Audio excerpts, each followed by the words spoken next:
I'm Steve Morgan, founder of Cybersecurity Ventures and editor-in-chief at Cybercrime magazine. I'm here today with Shane Sims, CEO at KIVU Consulting, a provider of world-class cybersecurity services for thousands of clients since 2009. To learn more about our sponsor KIVU, visit kivuconsulting.com. Shane, welcome. Thank you for joining us today. Glad to be here, Steve. Shane, before KIVU, you were a special agent and a supervisory special agent at the FBI for 11 years, but you also have a very interesting background before you were at the FBI. Maybe you could touch on that a little bit. And you also were with KPMG as a partner and cybersecurity leader. Tell us about your background. Sure. I started out in this profession before the word cyber was coined, Steve. When I was 24, I started a small boutique security firm. The two primary service areas for us at that time were data security and network security. Of course, what that really meant was network monitoring and providing encryption for sensitive data for some of the biggest companies on the East Coast at that time. The company was headquartered in Philadelphia when I started it. So I've been around for a while, have seen the whole transition into cyber, i.e. the internet, and everything that's come from a cybercrime perspective since it started back in the 1990s.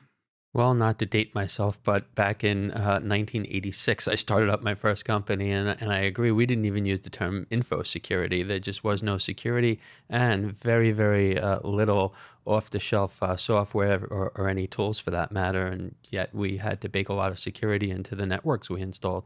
Things have changed. So Shane, I spent some time on your website, and I love the statement, "We fight cybercrime, and more importantly, we protect humanity." And it serves as a big reminder, why do you do what you do? Why do I do what I do? We need more people to join the ranks. We need to motivate them to get involved with this industry, young people, others who might be thinking about crossing over. Tell us a little bit about your message and your vision for what KIVU does. Happy to do that. It's our mantra, fight cybercrime, protect humanity, has resonated well with employees and clients and others. To me, a lot of the media attention as it relates to cybercrime today and for the past 20 years is really centered on the impact it has to companies and organizations of any kind, really. But when companies are attacked, the ripple effect often is down to the individual, right? A lot of times the cyber criminals, as you know, they're stealing consumer information. And then once they have that information, they use it to go commit financial frauds against those individuals. So for me, I mean, what excites me about what I do every day is not just entering the battlefield, which we do at KIVU, but having some impact on helping the individuals reduce risk, to their person. So KIVU has developed a great relationship. In fact, I was reading an article in Cointelegraph, which covers crypto crime, and your company was quoted. That was just a day or two ago, and I've seen you show up in the media and several other places. On your website, it indicates 4,500 cases globally that you've handled. That is a very, very large volume. I wonder if you can go back through the archives in your mind, and if there's maybe one or two memorable cases you can share with us to give our audience an idea of exactly what KIVU does. Yeah, I'll try to think of two or three cases that typically come to mind for me. I recall a case that I personally led that involved the PRC, the People's Republic of China. The victim was a very large American brand, 100-year-old brand in the U.S. What we determined from the investigation was that they had been in the environment for over 4 years. And that's as far back as we could take it from a digital evidence perspective. But we believe that they had been in there for over a decade. And the goal of that espionage activity was to recreate over in China the same type of software that the American company was producing here. What I found in that case mirrored everything I had done in the FBI in terms of countering that problem was, when that country targets an organization, it's an all threat vector opportunity, right? It's not just about how can we gain access over the internet or through cyberspace, but how can we recruit an insider? How can we become an insider? It's really all threat vectors are at play, and we saw all of that in this particular case, and that's what made it memorable for me. Then there's been other cases where, large Russian-oriented cybercrime groups have attacked card brands, payment processors. And, when a payment processor comes under attack, and by payment processor, Steve, I'm talking about, when you use your credit card, there's an intermediary, right, that processes the track data and gets it back to the right financial institutions and facilitates the transaction. And those payment processors have been targeted multiple times over the last 15 years. And when they do, that it really puts those companies at risk. I mean, it could be a business killer event, with the card brands, because if they lose their status with the card brands and they can't do the processing and they go out of business. So I recall one huge case in that space where, it was over a holiday weekend and the bad guys get in and, within 3 weeks, they had all of the track data they needed to commit ATM fraud, right, on a mass scale globally. That one sticks out to me. And then if you fast forward to just like the last 30 days, there's been a lot of news around a vulnerability related to the Move It file transfer cloud app. Within 24 hours of that vulnerability being disclosed publicly, we had our first case. And what's shifted in terms of the typical cyber extortion that we see at KIVU as it relates to the Move It problem was that the bad guys were not stealing and encrypting the data and asking for a ransom demand. They were just stealing the data and going right to a ransom demand. And the ransom demands we were seeing as it relates to that problem were significantly higher than we typically see. I think the largest demand that we saw as it relates to Move It was 150 million. Wow. Which is, astronomical. In that case, the victim company did not pay. They had confidence that they could restore from backups, and which is not always there, right? When companies are being extorted, that's really a key decision point: is are we going to pay the ransom or not? But we have to be able to answer the question: do we have data backups? Do we have high confidence we can restore from them? And if we don't, likely going down the ransom demand payment route. I'm curious, Shane, the companies that you mentioned, and I guess organizations who you help in general, are they on contract with you as clients and, you're part of their incident response plan?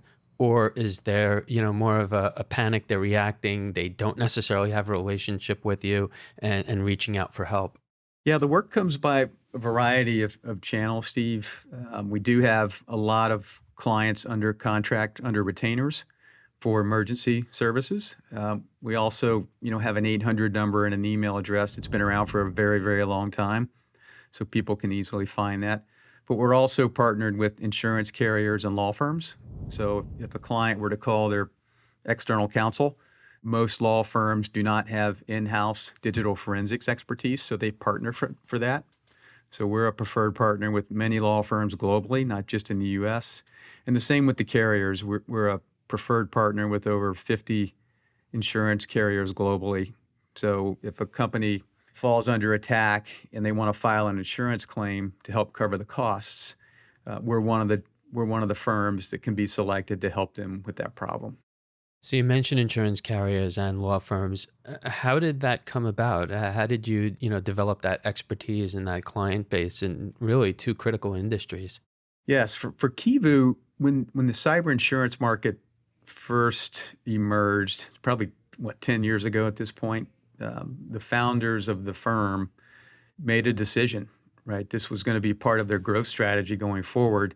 So they developed relationships with as many leaders at carriers that they could, and went through the process to get vetted and get approved and be on what's called their panel of preferred providers. So that just evolved over years to where we are today. We're on 50 panels, and it's still a major channel for us in terms of finding clients. So your background speaks for itself, Shane, and anybody, can look you up and learn more. But tell us about the rest of the team, the other leaders who are there. It takes more than, one person, obviously, to fight the type of cybercrime that you're dealing with.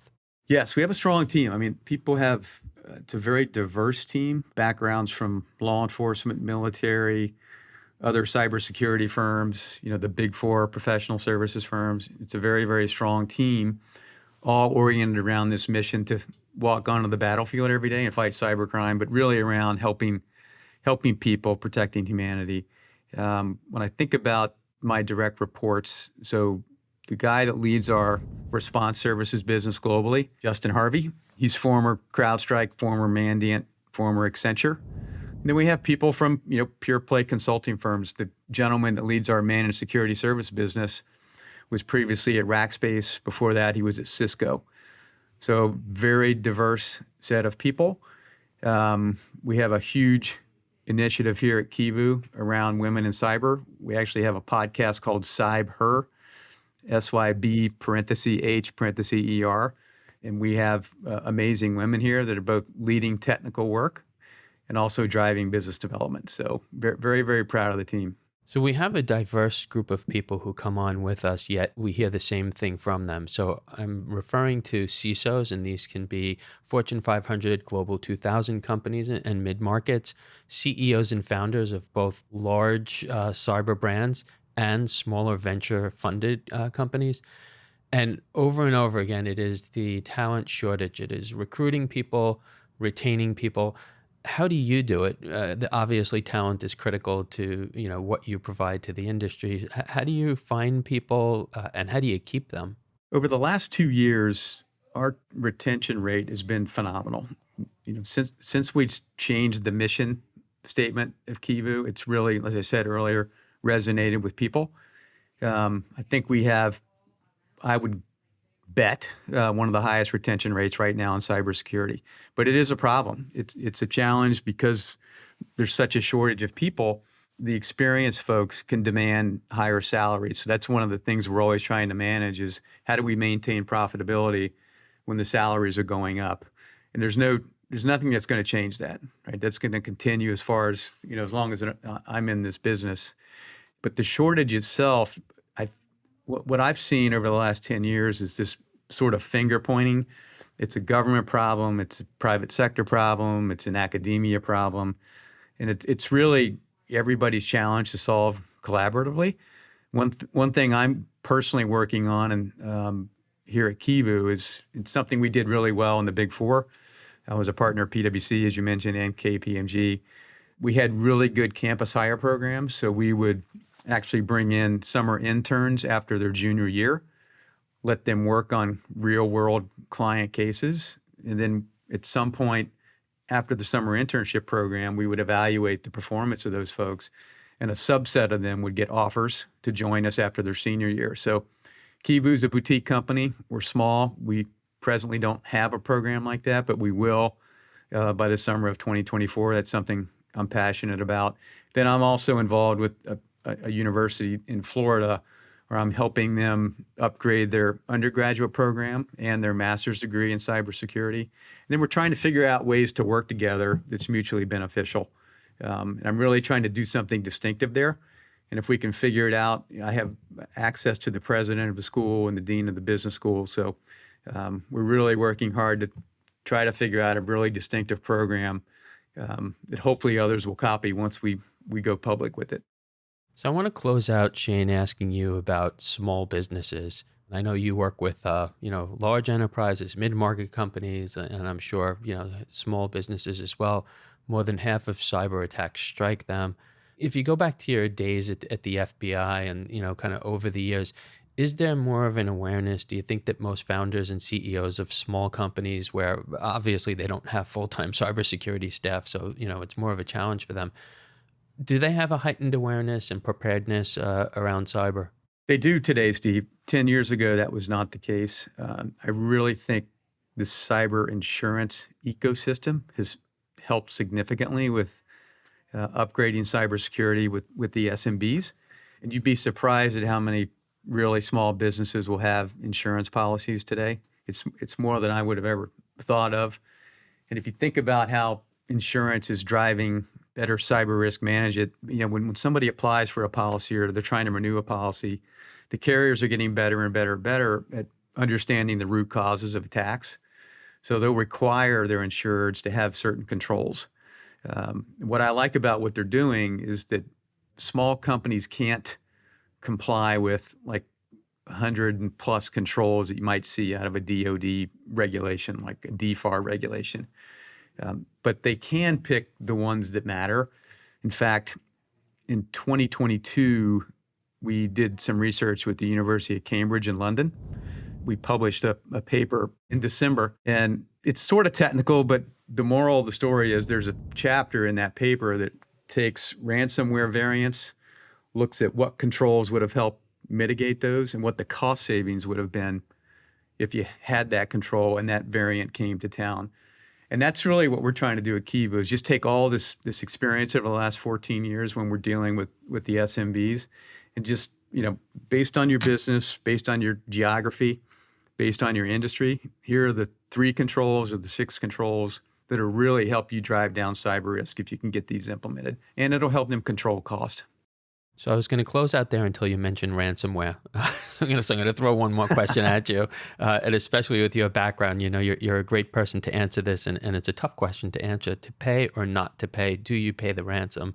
For myself personally, I lean heavily on don't pay, but and there's always a but. There are always exceptions. Just the other day, I was reading a story, and I'm not going to name names, but there was a town, a fairly large township actually, who had the FBI, law enforcement involved. Ultimately, they decided to pay the ransom. This still happens. Is there any concrete yes or no on this, or is there still that but where there are some instances where you pay?